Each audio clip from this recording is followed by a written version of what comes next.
आणि नागपूर जिल्ह्यातील पेंच व्याघ्र प्रकल्प हा प्लास्टिक मुक्त झालाय। प्लास्टिक मुक्त होणारा हा राज्यातला पहिलाच व्याघ्र प्रकल्प आहे। पर्यटकांकडून जंगलामध्ये नेण्यात आलेल्या प्लास्टिकच्या वस्तू आणि विशेषतः प्लास्टिकच्या बॉटलमुळे होणारे प्रदूषण टाळण्यासाठी हा निर्णय झालाय। पेंच व्याघ्र प्रकल्पाच्या व्यवस्थापनाने पर्यटकांच्या प्लास्टिक बॉटलला पूर्णपणे बंदी घातली आहे।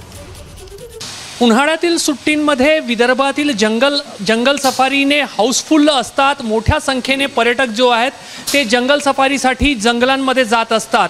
मात्र त्यांना या उन्हाळी सुट्टीमध्ये उन्हाळ्याच्या काळात जंगलामध्ये गेल्यानंतर मोठ्या प्रमाणावर पिण्यासाठी पाणी लागतं आणि पर्यटक जे आहेत ते स्वतः सोबत आपल्या सवयीप्रमाणे प्लास्टिकच्या बॉटल्समध्ये पाणी नेतात। मात्र पेंच व्याघ्र प्रकल्पामध्ये आता प्लास्टिक मुक्त पेंच अशी संकल्पना राबवली जात आहे आणि त्या ठिकाणी पर्यटकांना प्लास्टिक बॉटल नेण्यास बंदी करण्यात आलेली आहे।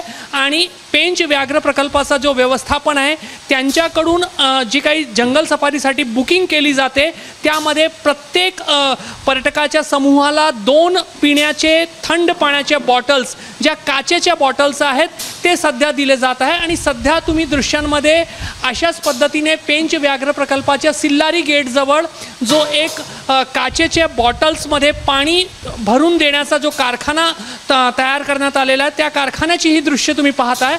अत्यंत शास्त्रोक्त पद्धतीने आणि स्वच्छतेचा संपूर्ण पालन करून या ठिकाणी जे काचेच्या बॉटल्स आहेत त्याच्यामध्ये पाणी भरलं जात आहे। आपल्यासोबत या ठिकाणचे व्यवस्थापक आहेत। अतुलजी, कशा पद्धतीने प्लास्टिक मुक्त पेंच ही संकल्पना राबवली जात आहे? सर, आपण जंगलाच्या आतमध्ये जे प्लास्टिक बॉटल नेत होतो अगोदर ते आता टोटली प्लास्टिक फ्री पेंच ही संकल्पना आपण राबवत आहोत आणि ते बॉटल्स आपण टोटली बंद करत आहोत। तर पर्यटक जर प्लास्टिकचे बॉटल्स घेऊन आल्यानंतर आपल्याकडून काय काळजी घेतली जाते?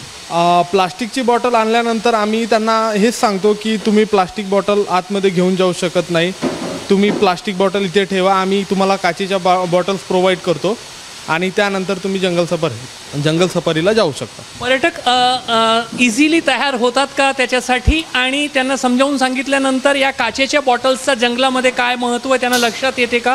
प्लास्टिकच्या बॉटल्समुळे जंगलात काय हानी होऊ शकते?